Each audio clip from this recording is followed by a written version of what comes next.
అట్ల తద్ది తెలుగుంటి మహిళలు ఎంతో ఇష్టంగా జరుపుకునే నోము అట్ల తద్ది. ఈ సందర్భంగా అట్ల తద్ది నోము విశిష్టత, చదవాల్సిన కథ, పూజా విధానం మొదలైన విషయాలను ఈ రోజు తెలుసుకుందాం. అట్ల తద్ది ప్రతి ఏడాది ఆశ్వయుజ మాసం బహుళ కృష్ణ పక్షంలోని తదియ తిథి రోజున జరుపుకుంటారు. ఈ ఏడాది ఈ తదియ తిథి అక్టోబర్ 9వ తేదీ గురువారం వచ్చింది. ఈ రోజున మహిళలు ఉపవాసముండి గౌరీదేవిని, చంద్రుడిని పూజిస్తారు. పెళ్లి కాని యువకులు మంచి జీవిత భాగస్వామి రావాలి అని, పెళ్లైన స్త్రీలు భర్త దీర్ఘాయుష్యు, ఆయురారోగ్యాలతో జీవించాలి అని ఈ నోమును జరుపుకుంటారు. అట్ల తద్ది నాడు చేయాల్సిన పనులు ఏంటి అంటే, అట్ల తద్దికి ముందు రోజు కాళ్ళు చేతులకు గోరింటాకు పెట్టుకుంటారు. ముత్తైదువులకు గోరింటాకు పంచిపెడతారు. ఇంటిని శుభ్రం చేసుకొని గుమ్మాలకు మామిడాకుల తోరణాలు కడతారు.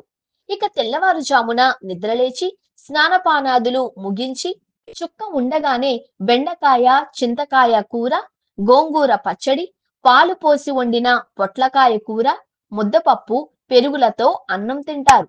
విస్తరి ముందే నీరు తాగుతారు. తరువాత ఇక సాయంత్రం పూజ ముగిసే వరకు ఏమీ తినరు. మంచినీళ్లు కూడా తాగకుండా ఉపవాసముంటారు. అన్నం తిన్న తరువాత స్త్రీలు, యువతులు రెండు గ్రూపులుగా ఏర్పడి అట్ల తద్దోయ్, ఆరట్లోయ్, ముద్దపప్పోయ్, మూడట్లోయ్ అంటూ ఆటపాటలతో గడుపుతారు.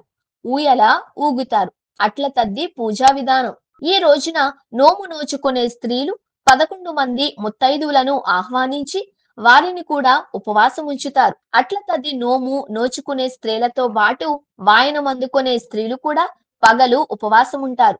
గౌరీదేవికి ఇష్టమైన కుడుములు, పాలతాలికలు, పులిహోర, అట్లు తయారు చేసి నైవేద్యంగా సమర్పిస్తారు. పూజ కోసం తోరణాలను రెడీ చేస్తారు. చేతులకు చామంతి, తులసీదళం, తమలపాకు మొదలైన పుష్పాలు, పత్రాలతో 11 ముడులు వేసి కట్టిన తోరాలు కట్టుకుంటారు. పూజలో కలశం పెడతారు. పసుపుతో గౌరీదేవిని, గణపతిని చేసి పూజ చేస్తారు.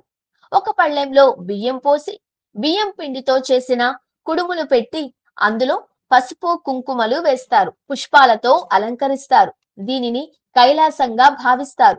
ముందుగా గణపతికి పూజ చేసి ఆ తర్వాత లలితా సహస్రనామం, గౌరీ అష్టోత్తరం చదివి అనంతరం అట్ల తద్ది వ్రత కథ చదువుతారు. ఒక్కొక్కరికి 11 అట్లు చొప్పున గౌరీదేవి వద్ద పెట్టిన కుడుముల్లోంచి ఒక్కొక్కరికి ఒక్కొక్కటి పెట్టి తాంబూలంతో వాయనమిస్తారు. అట్ల తద్ది నోములో వాయనం అందుకున్న స్త్రీలు ఆ అట్లను వాళ్ళు లేదా వారి కుటుంబీకులు మాత్రమే తినాలి. వాయనంలో జాకెట్టు బట్ట ఇస్తారు. శక్తి ఉన్నవారు చీరలు పెడతారు. వాయనమిచ్చి పుచ్చుకునేటప్పుడు స్త్రీలు తమ కొంగును ముందుకు తెచ్చి అందులో వాయనముంచి ఇస్తారు. అందుకునే స్త్రీలు కూడా అదే విధంగా అందుకుంటారు. వాయనమిచ్చేటప్పుడు ఇచ్చే స్త్రీ ఇస్తినమ్మా వాయనం అనంటే, పుచ్చుకునే స్త్రీ పుచ్చుకుంటినమ్మా వాయనం అంటుంది. అంతేకాదు, అందించానమ్మా వాయనం అంటే అందుకున్నానమ్మా వాయనం అంటూ మళ్ళీ ముమ్మాటికి ఇస్తినమ్మా వాయనమని అంటే ముమ్మాటికి అందుకుంటినమ్మా వాయనం అంటూ వాయనం అందుకుంటారు. అట్ల తద్దే వ్రత కథ. అనగనగా సునామా అని ఒక రాజకుమార్తె ఉండేది. అట్ల తద్ది నోము నోచుకుంటే ఆరోగ్యవంతుడైన అందమైన భర్త వస్తాడు అని పెద్దవాళ్లు చెప్పగా విని ఆమె కూడా తన ఈడు పిల్లలతో కలిసి అట్ల తద్ది నోము పట్టింది. పగలంతా పచ్చి మంచినీళ్లైనా ముట్టకుండా ఉపవాసం ఉంది. అయితే సునామా అత్యంత సుకుమారి, రాచపిల్ల. దీంతో పగలు 4వ జాముకే నీరసించి కళ్ళు తిరిగి పడిపోయింది. ఇది చూసిన ఆమె అన్నగార్లు కంగారు పడి తమ చెల్లి ఉన్న ఉపవాసం సంగతి తెలుసుకున్నారు. చంద్రోదయం అయిన తరువాత చంద్ర దర్శనం చేసుకునే వరకు ఏమీ తినకూడదు అన్న నియమం గురించి తెలుసుకున్నారు. అయితే చెల్లెలి మీద ప్రేమతో అన్నయ్యలు అందరూ కలిసి చెరువులో ఉన్న చింత చెట్టుకు అద్దాన్ని కట్టి దానికి ఎదురుగా కొంచెం దూరంలో అరికే కుప్పకి మంటబెట్టారు. తరువాత చెల్లెల్ని లేపి కూర్చోబెట్టి అద్దంలో కనిపించే మంటను చూపించి అదే చంద్రుడు అని చెప్పారు. దీంతో అన్న మాటలను నమ్మిన చెల్లెలు చంద్రోదయం అయింది అని భావించి ఎంగిలి పడింది. కాలం గడుస్తోంది. సునామాకు పెళ్లిడు వయసొచ్చింది. పెద్దవాళ్ళంతా కలిసి ఆమెకు, ఆమె తోటి పిల్లలకు పెళ్లి సంబంధాలు చూడసాగారు. అందరి పిల్లలకు పడుచు భర్త లభించారు. అయితే సునామా మాత్రం ఎన్ని సంబంధాలు చూసినా ముసలి పెళ్లి కొడుకు తప్ప పడుచు యువకుడి సంబంధం రావడం లేదు. దీంతో సునామా దుఃఖించి తనను ఎవరైనా వృద్ధునికి ఇచ్చి పెళ్లి చేస్తారు అని భయపడి ఒకరోజు ఎవరికీ చెప్పకుండా ఊరి చివరలో అడవిలోకి పారిపోయింది. ఆ రాత్రి లోక సంచారార్థం అటుగా వచ్చిన పార్వతీ పరమేశ్వరులు సునామాను చూసి పలకరించి విషయం తెలుసుకున్నారు. అప్పుడు సునామ అట్ల తద్ది నోము రోజున జరిగిన విషయమంతా చెప్పారు. చంద్రోదయానికంటే ముందే ఎంగిలి పడ్డావు.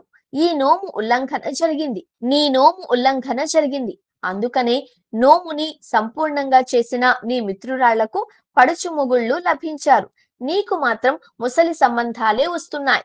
కనుక ఈ ఏడాది అట్ల తద్ది నోమును పూర్తిగా నియమనిష్టలతో చేయి. తప్పనిసరిగా మంచి భర్త వస్తాడు అని చెప్పారు.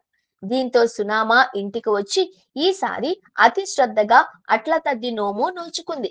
తరువాత అందగాడు ఆరోగ్యవంతుడైన వరునితో పరిణయమైంది. భార్యాభర్తలు ఇద్దరు పార్వతీ పరమేశ్వరుల అనుగ్రహంతో సుఖ సంతోషాలతో జీవించారు. పూజ ఉపవాసం విధానం. ఆశ్వయుజ బహుళ తదియ రోజున అర్ధరాత్రి 4వ జామునే నిద్రలేచి కాలకృత్యాలన్నీ తీర్చుకొని చుక్క ఉన్న సమయంలోనే భోజనం చేసి అప్పటి నుంచి ఆ రోజు రాత్రి చంద్రోదయం అయ్యే వరకు కటిక ఉపవాసం ఉండాలి.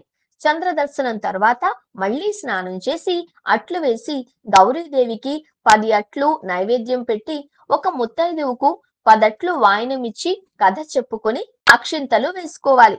ఆ తరువాత భోజనం చేయాలి.